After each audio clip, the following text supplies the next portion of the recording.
Well, there were a lot of great things about the third New Glenn launch today, but unfortunately, the most important part, arguably, is apparently going to have to be covered by insurance. So let's talk about what went right with today's launch and what unfortunately didn't work out so well. And this is not the first time that Blue Origin has had an issue with its upper stage. Great drone shots there. There we have it.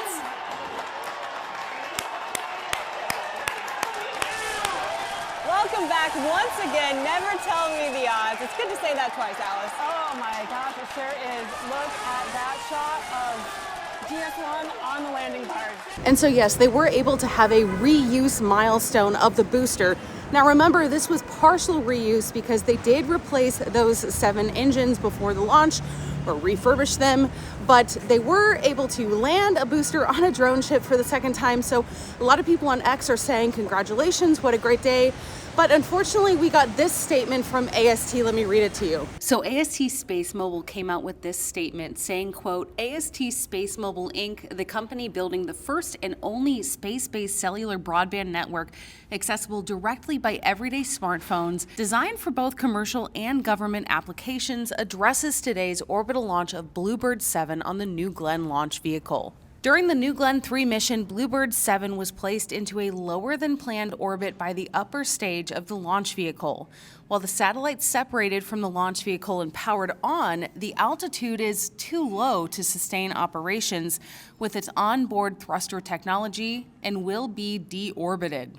The cost of the satellite is expected to be recovered under the company's insurance policy. Bluebird 7 would have been AST Space Mobile's 8th deployed into low Earth orbit and is one of many for its space-based cellular broadband network. The company is currently in production through Bluebird 32, which Bluebird 8 through 10 is expected to be ready to ship in approximately 30 days. The company continues to expect an orbital launch every 1 to 2 months on average during 2026, supported by agreements with multiple launch providers, and it continues to target approximately 45 satellites in orbit by the end of 2026. By the way, also today, SpaceX hit their own milestone with a Falcon landing its booster for the 600th time. So that's 600 landings in just over 10 years. So while yes, they were able to land on a drone ship for the second time on only their third launch, which is very impressive, they were able to get that partial reuse of a booster.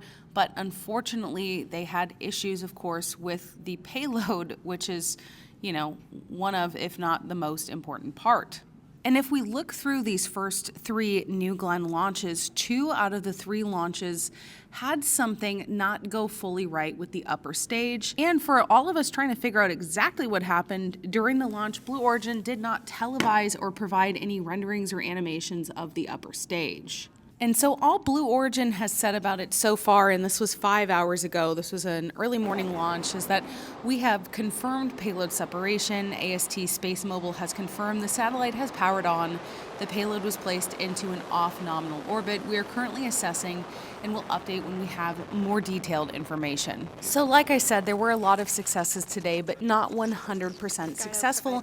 And this is important because Blue Origin takes more time than SpaceX does. We've had a lot more time just to get New Glenn off the ground, and they're not as, maybe reckless as some people have seen SpaceX in the past being willing to just launch things and blow things up. Although, of course, SpaceX has gotten a little bit more reserved and conservative, especially with the upcoming IPO. But this, is something that they're going to have to figure out. Now, I still don't see any posts from Dave Limp. And I still don't see any posts from Dave Limp, the CEO of Blue Origin, exactly commenting on what happened today. But there is just a short summary for you of the launch. And thank you so much for watching this video. I'm currently on the road, and so I just wanted to make this really quickly to update you guys on what happened. But hopefully they're able to solve those upper stage issues, and hopefully we'll get more information. And then hopefully New Glenn 4 will be great.